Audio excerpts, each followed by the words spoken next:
આપ અને કોંગ્રેસનું ગઠબંધન થતા ગોપાલ ઇટાલિયાએ નિવેદન આપ્યું. રાષ્ટ્રીય લેવલે કોંગ્રેસ અને આમ આદમી પાર્ટીના નેતાઓએ સાથે મળીને ઇન્ડિયા ગઠબંધન હેઠળ ચૂંટણી લડવાની જાહેરાત કરી છે. ભરૂચ અને ભાવનગર લોકસભા બેઠક પર આમ આદમી પાર્ટીના ઉમેદવારને સંયુક્ત ઉમેદવાર તરીકે સ્થાન મળ્યું છે.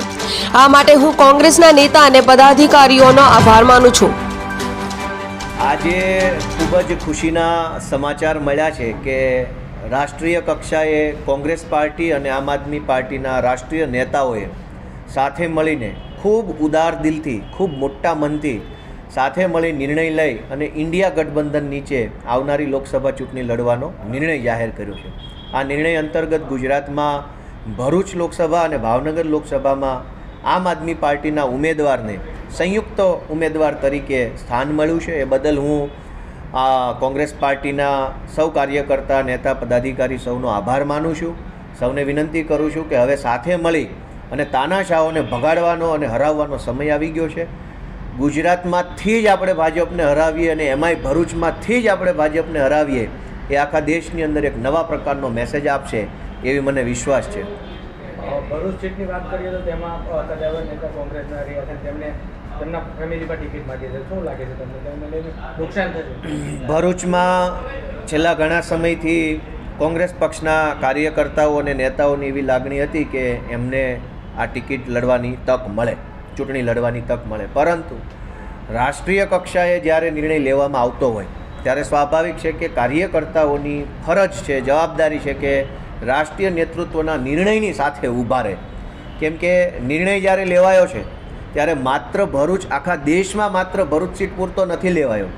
ગોવાની અંદર લોકસભા માટે પણ લેવાયો છે, દિલ્હી માટે પણ લેવાયો છે, હરિયાણા માટે પણ લેવાયો છે, પંજાબ માટે, મતલબ કે દેશના અલગ અલગ અનેક રાજ્યોને સાથે મળવીને અનેક રાજ્યોની સીટો ઉપર સંયુક્ત નિર્ણય લેવાયો છે.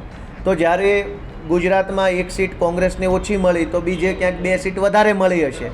એટલે કુલ મળીને દેશની અંદર લોકશાહી બચાવવાની જ્યારે વાત આવે, દેશની સંવૈધાનિક સંસ્થાઓ ઈડી, સીબીઆઈ, સુપ્રીમ કોર્ટ, હાઈકોર્ટની સ્વતંત્રતાઓ ઉપર ખતરો ઊભો થતો હોય ત્યારે સ્વતંત્રતા બચાવવાની જ્યારે વાત આવે ત્યારે તમામે પોતાનો અંગત સ્વાર્થ મૂકીને, અંગત ઈચ્છાઓ કે અપેક્ષાઓ સાઈડમાં મૂકી દેશ માટે પોતાનું યોગદાન કે બલિદાન આપવું એ સૌની ફરજ છે.